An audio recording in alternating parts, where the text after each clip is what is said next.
La Palma volcano eruption and red lava flow reaches the sea, Canary Island.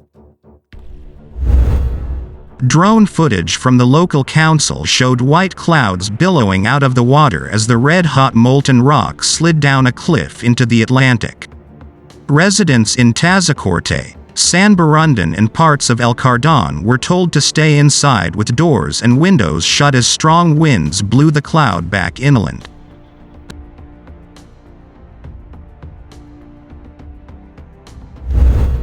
The airport was also closed and is likely to remain so for up to 48 hours due to the unfavorable weather conditions, said Miguel Angel Morquende, technical director of the PVolca Eruption Response Committee.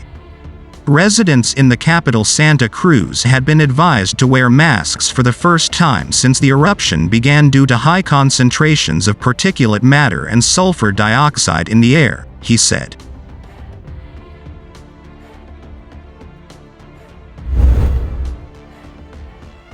According to the Copernicus Disaster Monitoring Program, lava flows have damaged or destroyed some 2,650 buildings since September 19, forcing the evacuation of thousands from their homes on the island, part of the Canaries archipelago. Lava flow activity has decreased a bit compared to yesterday and especially the day before yesterday. Observers reported seeing less lava on the upper and central part of the flow field. At the vents, a series of loud explosions occurred early in the morning, at around 4 a.m. local time.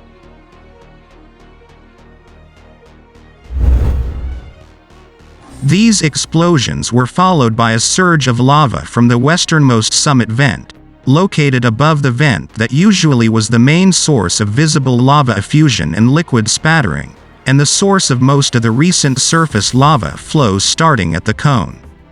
This time, the lava exited from a higher point, then traveled downslope towards the other vent and from there into the usual channel that forms a ravine and channel, breaching the western slope of the cone, and is likely one of the start areas of the complex lava tube system.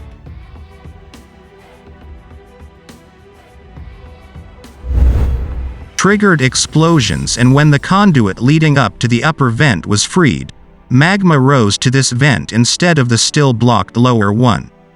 Explosive activity was intermittent as in the past days, but during stronger phases, ash plumes were generated that still rose to 10,000, 3,000 meters altitude.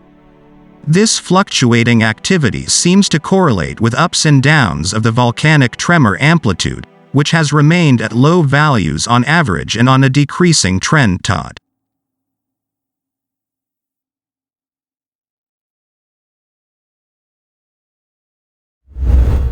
Lava activity was also less. The most active surface flow is the one between La Laguna and Todoque, wedged between the earlier flows labeled number 4 and number 7, see map. Its active fronts are currently located between and west of the Montaña La Laguna and the Montaña Todoque hills, where it has continued to advance over new land and covered additional 8 hectares since yesterday. The total area of land covered by lava flows thus increased to 1058.95 hectares, according to the latest published data from the La Palma government, who make daily surveillance and mapping flights of the area.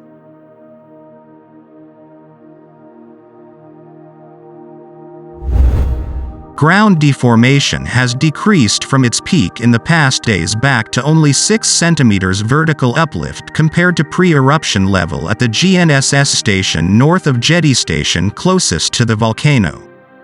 Gas emissions are still elevated, but also decreased compared to previous days.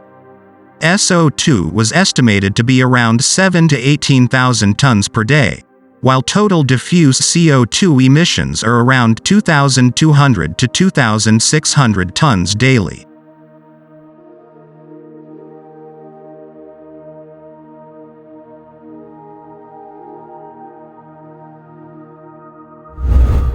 Earthquakes remained about the same as in the past days, with a trend of decrease as well.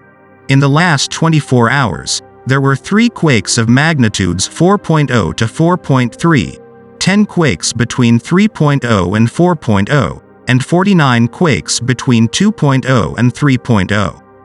All in all, the eruption continues a slowly declining path, but it is impossible to predict a timeframe when it might end.